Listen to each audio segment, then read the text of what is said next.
this is Coco from Coco Design and Build, and I'm here with Brian Willard, who is the March Artist of the Month for 2022. And I just wanted to ask him a few questions about his painting here that we're going to have in the window. So Brian, why don't you tell us a little bit about yourself to start off? Hi, well, as you know, my name is Brian Willard. I have been painting for over 20 years. I went to Columbia College, Chicago, and studied abroad in Florence and Paris for quite some time as well. My primary instructors were Jackie Blatchford.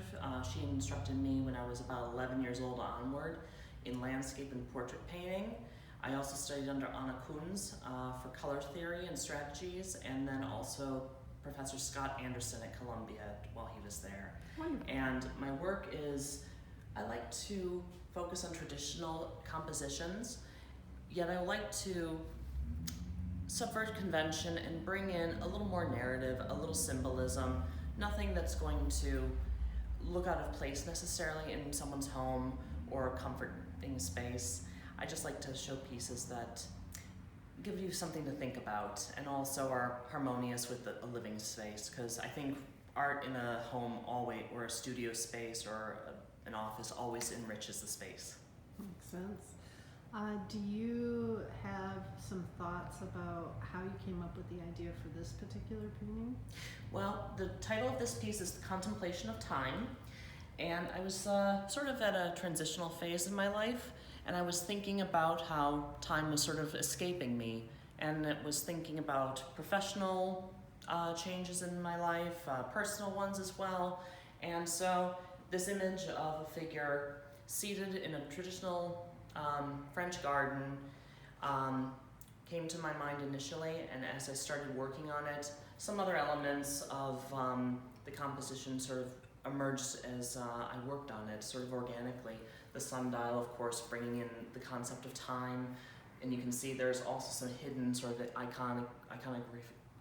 iconography and imagery hidden in the gravel and the grass right around the sundial to sort of for a viewer to read into if they wish. I was looking at I never saw that before. I love these little Thank you. videos so I can... A lot of the background and the details of the foliage was inspired by Ivan Earle. A lot of people might know him from his work on Disney's Sleeping Beauty. He was the key designer for the whole film and most notably for the backgrounds in the film.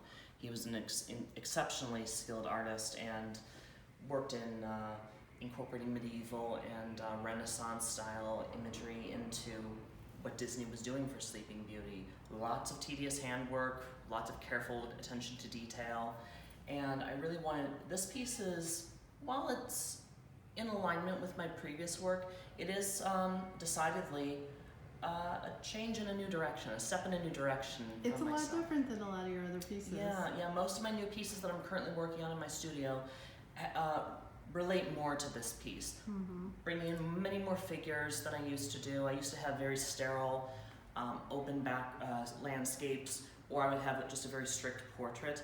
Now I'm trying to marry the two together, because I think when you can find, an avatar for oneself in the painting, it helps you to get into the story of the painting, and then it means something more to an audience than to a viewer. Where can people see your art? You can find my artwork, my archive, on brianwillardart.com. That's BrianWillard art.com. My email address is my full name, Brian Willard, BrianWillard @gmail.com. Emails are always appreciated, and I respond pretty quickly. And you do a lot of custom art, so if someone wants to do something totally different. I've painted murals before. I've also painted custom work for both professional spaces and home, private homes as well. And I work in acrylic and in oil. This piece was started in acrylic. I just work faster in acrylic, I find, and I also like the layering for backgrounds in acrylic. And then I layered over oils to enrich the color and to do the flesh tones of the figure. Wonderful. Thank you so much. Absolutely. Thanks for having me. Sure.